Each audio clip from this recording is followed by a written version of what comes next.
네, 오늘은 데살로니가 후서 1장의 말씀을 중심으로 악한 하나님의 자녀가 선한 마귀 자녀보다 훨씬 복되다. 악한 하나님의 자녀가 선한 마귀 자녀보다 훨씬 복되다라는 제목의 말씀을 전하고자 합니다. 늘 말씀드리지만 이게 기독교 신앙의 핵심은 관계라는 것입니다. 하나님과의 이 특별한 관계 안에 거하는 거, 그게 결국 기독교 신앙이다라는 것입니다. 여러분, 그래서 기독교 신앙을 자꾸 이렇게 법칙으로 이해하면 안 된다는 것이죠. 욥기가 보여주고 있는 게 뭐 그런 거 아니겠습니까? 욥의 세 친구들은 하나님을, 또 하나님을 신앙하는 그 신앙을 법칙으로 이해했다라는 것입니다. 그래서 우리가 흔히 말하는 뭐 권선징악, 인과응보, 그 법칙으로 하나님을 이해했더라라고 하는 것입니다.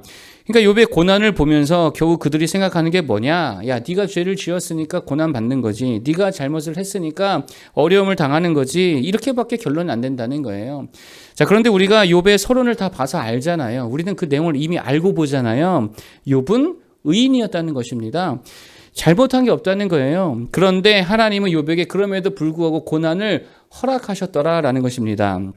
그래서 이 어떤 법칙으로 욥의 고난을요, 이게 도저히 이해할 수가 없다라고 하는 거죠. 그런데 이걸 관계로 보면, 하나님과의 관계로 보면 이게 이해가 된다는 거예요. 예를 들면 이런 거 아닙니까? 뭐 운동선수와 스승이 있습니다. 이것들 중에 관계잖아요. 뭐 제자와 스승 관계니까. 근데 어느 날 스승이 제자에게, 야, 운동장 10바퀴 뛰어. 아, 왜요? 무조건 뛰어, 임마. 아무것도 모르고 뛰었어요. 뛸 때는 내가 뭐 잘못했나 이런 생각 들 거 아니에요. 친구들이 와서, 동료들이 와서, 야, 너 운동장 왜 뛰니?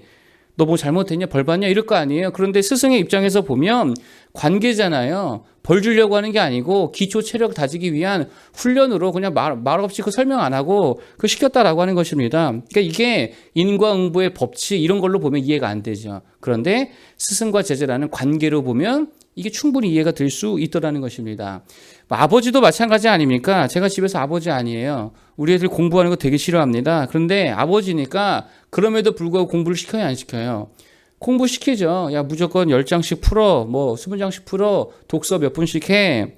애들은 이게 이해가 안 갑니다. 내가 뭐 잘못했나. 잘못한 것도 아닌데 왜 이렇게 많은 분량을 시키는 거야. 애들 입장에서 이거 인과응보, 권선징악으로 이해가 안 됩니다. 근데 뭘로 하면 이해가 돼요?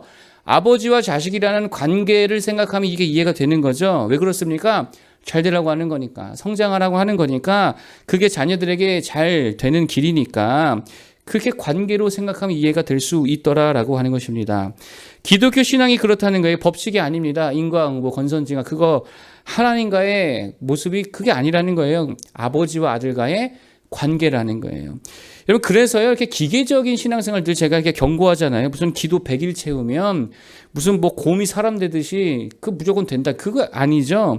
무슨 작정하고 빼먹지 않고 하면 무슨 뭐 하늘에서 뭐가 뚝딱 내린다. 그런 게 아닙니다. 이게 관계라는 거예요. 관계라는 건 이런 거 아닙니까? 어떨 때는 진짜 말 한마디, 주여 도와주세요. 이 말 한마디에도 하나님이 강력하게 응답해 주실 때가 있는 거예요. 이 관계가 그렇지 않습니까? 또 어떨 때는 아무리 선한 일을 많이 하고 아무리 뭐 기도를 많이 해도 진짜 응답해 주시지 않을 때도 있다는 거예요. 왜 그렇습니까? 인격적 관계라는 게 그렇다라고 하는 거예요. 그러면 이 관계에서 제일 중요한 게 뭡니까? 관계에서 중요한 건 그겁니다. 관계 맺는 상대의 마음을 아는 거. 이게 진짜 중요하거든요. 기계적인 관계는요, 서로의 마음을 알 필요가 없죠. 뭐 택시기사와의 관계, 기계적인 관계 아니에요. 돈 주면 태워다 주고. 버스기사와의 관계, 그 기계적인 관계 아니에요. 그럴 때는 그 뭐 상대의 마음을 알 필요가 없잖아요. 그냥 돈 주고 내가 원하는 거 얻으면 그만이니까. 그러나 인격적인 관계, 아버지 아들과의 관계, 이런 관계는요, 중요한 게 있습니다. 그게 뭐냐? 상대의 마음을 아는 거. 이게 되게 중요한 거예요. 그러니까 하나님과의 관계에서 제일 중요한 게 뭘까요? 하나님의 마음을 아는 거. 그리고 하나님은 우리의 마음을 알아주시는 거. 이게 관계에서 되게 중요하다는 것입니다. 여러분, 그러면 하나님의 마음이 뭡니까? 하나님이 우리에게 원하시는 그 마음의 모습이 뭐냐라고 하는 것입니다. 오늘 본문에 보니까 하나님이 원하시는 것 중에 하나가 뭐냐? 바로 자녀들의 성장이라는 거예요. 우리의 성장을 하나님이 정말 원하시고 바라시고 있더라. 이게 하나님의 마음이다. 이렇게 볼 수 있습니다. 그게 3절입니다. 자, 한번 읽어보겠습니다. 3절 시작. 형제들아, 우리가 너희를 위하여 항상 하나님께 감사할지니 이것이 당연함은 너희의 믿음이 더욱 자라고 너희가 다 각기 서로 사랑함이 풍성함이니 아멘. 사도 바울이 지금 뭐라고 합니까? 이게 사실 하나님의 마음을 사도 바울을 통해 지금 말하고 있는 거 아닙니까? 너희의 믿음이 더욱 자라고 너희가 다각에 서로 사랑함이 풍성하다. 이것으로 인해 내가 너무 감사하고 기쁘다. 여러분 잘 보세요. 사도 바울을 통해 하나님의 마음이 지금 전해지고 있다라는 것입니다. 그런데 뭐 때문에 기쁘고 감사하다고요? 데살로니가 교회의 성장을 보니까 너무 감사하고 너무 기쁘다는 거예요. 여러분 우리들 다 부모 아닙니까? 자녀들 볼 때 언제 이렇게 좀 기쁘고 행복하죠? 여러 가지가 있겠지만 특별히 자녀들이 성장할 때 그때 행복하지 않습니까? 키가 자랄 때 행복하잖아요. 갑자기 말이 트일 때 행복하잖아요. 힘이 자라고 아이의 지혜와 지식이 지적 수준이 자랄 때 이거 행복하거든요. 애들이 자랄 때 성장할 때 그 학교에서도 또 사회에서 그래서 귀하게 기여하는 인생이 될 때 얼마나 행복합니까? 근데 어떨 때 부모의 마음이 가장 아픕니까? 가슴이 아픕니까? 자녀들이 성장해야 될 때 성장하지 못할 때 그때 정말 가슴이 아프죠. 키가 커야 되는데 키가 안 커. 얼마나 마음이 아파요. 지적 수준이 자라야 되는데 자라질 않아요. 그때 가슴이 찢어지죠. 이게 뭐가 문제가 있나. 그럴 때 고민이 되고 엄청 마음이 아프더라라는 것입니다. 그러면 우리가 하나님의 자녀들 아닙니까? 그 하나님의 마음을 안다, 그 아버지의 마음을 안다면 자꾸 뭐 해야 돼요? 성장해야 되는 거예요. 왜요? 아버지의 마음은 그러거든요. 자녀들이 성장할 때 이게 기쁘고 행복하거든요.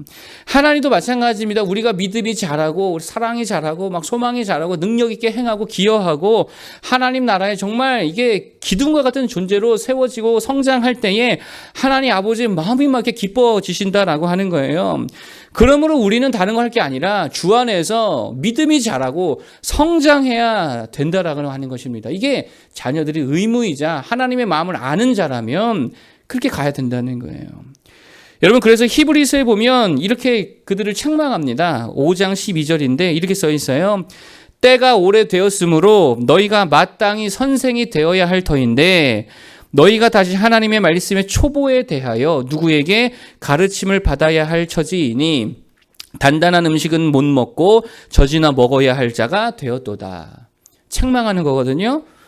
뭐 때문에 책망하는 거예요? 뭐 때문에 가슴 아파하는 거예요? 때가 오래되었는데 야 그렇게 믿은 지가 오래되었는데 말씀 들은 지가 오래되었는데 하나도 성장을 못하고 아직도 단단한 거를 먹지 못하고 젖이나 뭐 부드러운 것밖에 못 먹는 처지이니 이러면서 히브리서 기자가 한탄하며 가슴 아파하고 있더라는 것입니다. 사실 누구의 가슴 앓이죠? 하나님의 가슴 앓이라는 거예요. 그러니까 성장해야 될 줄을 믿습니다. 성장을 추구하시길 바랍니다. 양적인 성장도 중요하지만 우리 개개인의 믿음의 성장이 정말 중요하다는 거예요. 자, 그러면 성장이 뭡니까? 성장은 다른 거 아니에요. 성장은요, 감당하는 거예요. 몇 년 전 우리 표 기억나시죠? 감당하면 성장한다. 여러분 성장은 다른 게 아닙니다. 감당할 수 있는 거 그게 성장이라고요. 그래서 4절에 뭐라 그래요? 4절. 자, 읽어보겠습니다. 시작. 그러므로 너희가 견디고 있는 모든 박해와 환난 중에서 너희 인내와 믿음으로 말미암아 하나님의 여러 교회에서 우리가 친히 자랑하노라. 아멘. 3절에서 너희 믿음이 참 자랐다. 그래서 기쁘다. 그래서 그 믿음의 성장함이 뭐를 통해 드러나느냐? 견디고 있는 모든 박해와 환난 중에서도 인내와 믿음으로 말미암아 하나님과 여러 교회에서 우리가 친히 자랑하노라. 무슨 말입니까? 그들은 잘 감당했다는 거예요. 고난을 감당하고 박해를 감당하고 환난 중에도 믿음과 인내함으로 다 감당했다는 거예요. 이게 뭐라고요? 성장이라고요. 영적인 성장이라는 거예요. 반대로 미숙이 뭡니까? 미숙. 감당하지 못할 때 이걸 영적인 미숙이라 그러는 거예요. 작은 시련 하나에도 흔들리고 감당하지 못하고 그 미숙하죠. 애들과 어른의 차이가 뭡니까? 어른은요 그냥 묵묵히 감당합니다. 말없이 감당합니다. 불평하지 않습니다. 말 많이 하지 않습니다. 감당합니다. 애들은요 징징대고요 감당을 못해요. 그게 애들이죠. 미숙이죠. 작은 사명 하나도 감당 못하면 그 미숙가 아닙니까? 영적 미숙가. 무슨 주일 성수 하나도 감당 못하고 어디 한번 뭐 대표기도 하나도 감당 못하고 어쩌다 한 번 있는 전도대회 뭐 이런 것도 하나 감당 못하고 미숙하죠. 여러분 하나님이 아브라함을 시험하시지 않습니까? 이게 관계니까 시험도 하는 거예요. 이게 인과응보로 이해가 안 됩니다. 왜 아들을 바치라 그래? 아니거든요. 관계니까 이게 가능한 거죠. 자, 시험의 내용은 독자 이삭을 번제로 바쳐라. 자, 보세요. 근데 이게 인간의 생각으로 생각할 때 감당이 되는 시험입니까? 감당 안 돼요. 이거 때려 죽여도 감당이 안 돼요. 주님, 내가 죽으면 죽었지. 그거 못하겠습니다. 다 이럴걸요? 안 된다고. 남의 자식이면 모를까 내 자식이면 그게 잘 안 된다고. 감당이 안 된다고. 감당 못하는 시험입니다. 그런데 아브라함은 어떻게 합니까? 이걸 감당하잖아요. 그러니까 어떻게 돼요? 엄청나게 성장하죠. 아니 그 감당 자체가 이미 성장이 있음을 보여주는 거 아닙니까? 그리고 성장하니까 그릇이 커지죠. 그릇이 커지니까 하나님의 축복이 거기에 다 담겨서 엄청나게 귀하게 쓰임받는 믿음의 조상이 되더라는 거예요. 그래서 정말입니다. 여러분 주께서 맡겨주신 모든 일 뭐든지 간에 감당하시기 바랍니다. 감당하시기 바랍니다. 그리고 성장하십시오. 그러면 누가 기뻐하신다? 아버지가 엄청나게 기뻐하시는 거예요. 그리고 아버지가 기뻐하시면 다른 거 말할 것도 없죠. 필요, 은사, 능력, 물질 하나님이 마음껏 부어주시더라라고 하는 것입니다. 여러분 하나님께서 때로 이렇게 물질을 좀 이렇게 안 주시는 분들이 있잖아요. 왜 그렇습니까? 가만히 생각해보면 그런 거예요. 감당을 못하니까 하나님 아버지가 안 주시는 거예요. 재능을 안 주시죠. 왜 그렇습니까? 재능 줘봐야 그 재능으로 맨 그냥 죄 짓고 세상 나가 살고 감당을 못하니까 하나님이 안 주신다고요. 그런데 반대로 감당할 힘이 있고 감당할 능력이 있고 그 정도로 성장하면 무조건입니다. 물질을 왜 안 주시냐고. 그걸로 선한 일, 하나님 기뻐하시는 일 마음껏 한다면 그 충분히 감당할 영적인 능력이 된다. 그거 왜 안 주시겠어요? 주신다고요. 그러니까 하나님 앞에 돈 달라, 물질 달라, 은사 달라 기도하기 이전에 뭐가 필요합니까? 성장하고 감당할 수 있는 능력을 기를 때에 하나님이 막 부어주신다는 거예요. 그런 축복된 성도 되길 축복합니다. 두 번째로 말씀드릴 건 오늘 본문을 통해서 이 하나님의 공의가 뭐냐 이런 건데 사실 하나님의 공의도요. 이게 관계라고 하는 측면에서 다 이해할 수 있다는 거예요. 하나님의 공의가 뭡니까? 여러분 하나님의 공의가 뭐예요? 많은 사람들이 이렇게 생각하는 것 같습니다. 보편타당. 이게 공의라고 생각합니다. 인과응 이거 비슷한 거 아니에요? 인과응 보편타당. 이게 하나님의 공의입니까? 근데 좀 오늘의 뉘앙스는요. 좀 다르더라는 거예요. 여러분 아버지에게 있어서 정의가 뭐예요? 보편타당이에요? 아니요. 아버지에게 있어서 정의는요. 내 자식 잘 되는 거예요. 내 자식이 잘 되는 거예요. 내 자식이 복 받는 거예요. 이게 아버지의 마음이고 아버지의 정의입니다. 대한민국 국민으로서의 정의가 뭐예요? 외세가 우리나라 침략할 때에 그래 우리가 잘못했다. 우리가 미개했다. 니들이 우리보다 도덕성이 더 우월하지. 그러니까 우리는 니들한테 망하는 게 당연해. 이러고 그냥 가만히 있는 게 정의입니까? 아니죠. 국민으로서의 정의가 있으면 그게 뭐예요?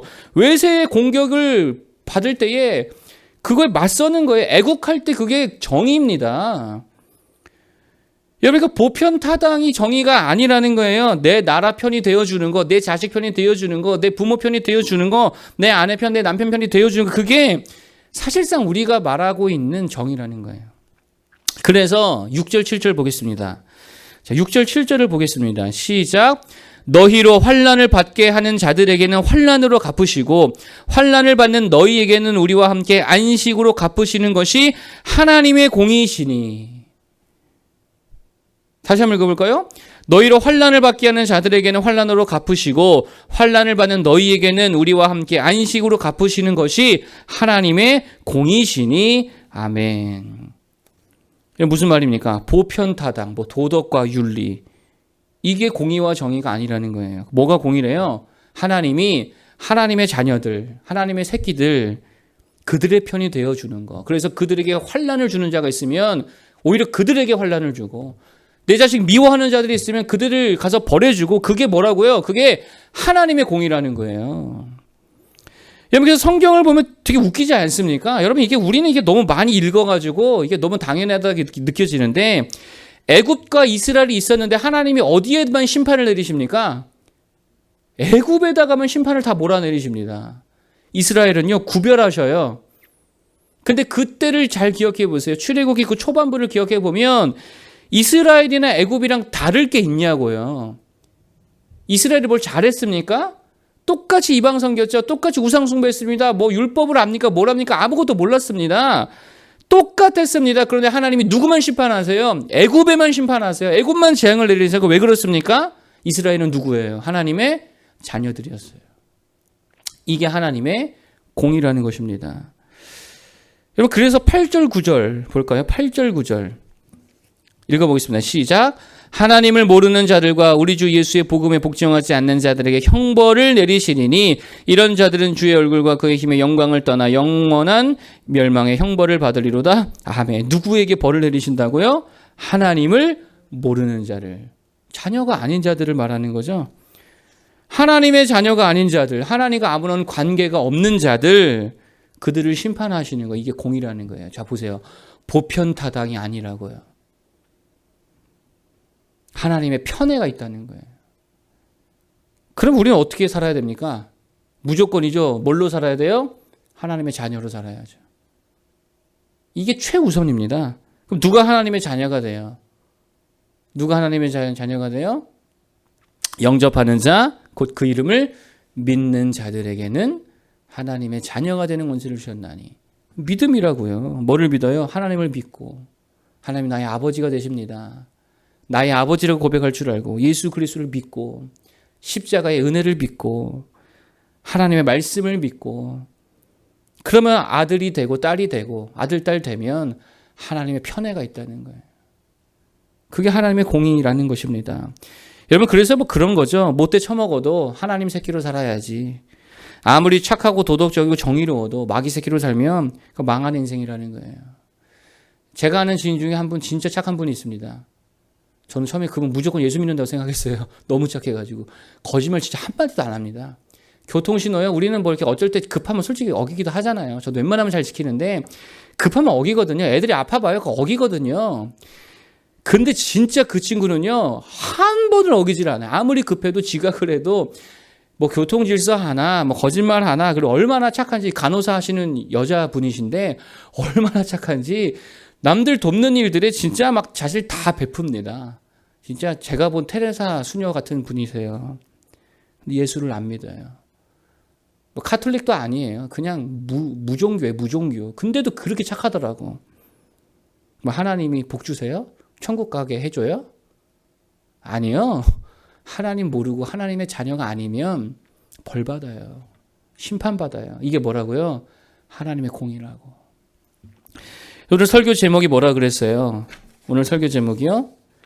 악한 하나님의 자녀가 선한 마귀 자녀보다 훨씬 복되다. 그 붙으시기 바랍니다. 믿음으로 부족함이 있다 하더라도 하나님의 자녀로 살아가시기 바랍니다. 예배 잘 드리고 늘 기도하시고 하나님 아버지 앞에 나아갈 수 있는 자녀로 살아가기 바랍니다. 그러면 정말입니다. 하나님이 큰 은혜가 임하고 하나님의 편애가 임해서 정말 놀라운 인생이 다 될 줄로 믿습니다. 오늘 말씀 정리하겠습니다. 기독교 신앙은 관계라 그랬죠. 하나님과의 특별한 관계, 아버지와 아들의 관계가 되는 거, 이게 기독교 신앙입니다. 여기서 중요한 게 뭐예요? 관계는요, 마음을 알아주는 게 되게 중요하거든요. 아버지의 마음을 알아야죠. 아버지의 마음이 뭐라 그랬어요? 우리가 잘 되는 거예요. 우리가 성장하는 거예요. 성장이 뭡니까? 감당할 수 있는 거. 그게 성장입니다. 잘 감당할 수 있는 모두가 되기를 바라겠고, 그래서 감당하여서 큰 그릇 되면 하나님이 마음껏 부어주실 줄로 믿습니다. 그런 복된 인생 되길 바라겠고, 또 한 가지 하나님께서 우리의 마음을 알아주시죠. 그게 뭐예요? 자녀이기 때문에 편 들어주신다고. 그게 하나님의 공의라는 것입니다. 내 편 들어주시는 거, 자녀들 편 들어주시는 거, 그게 참 세상은 불공정해 보이지만 그게 하나님의 공의이고 하나님의 정의다라고 성경은 말하고 있다는 거예요. 심판과 형벌은 자녀들에게는 절대로 내리지 않습니다. 아무 관계없는 하나님 모르는 자들에게만 다 내린다는 거예요. 그러므로 우리가 할 거 다른 거 아니라 그랬죠. 자녀로 살아가는 게 제일 중요합니다. 누가 자녀 된다고요? 믿는 자, 예수 영접하는 자, 하나님을 아버지로 받아들이는 자, 그 믿음으로 살면 하나님이 키워주십니다. 하나님이 키우시면요, 못된 놈도요, 선하게 이렇게 바꿔주시고, 사람 되게 해주시고, 은혜를 부어주셔서 정말 아름다운 모습으로 하나님이 친히 변화시켜주시고, 세워주신다라고 하는 거예요. 그 은혜로 살아갈 수 있는 우리 모두가 되기를 축복합니다. 기도하겠습니다.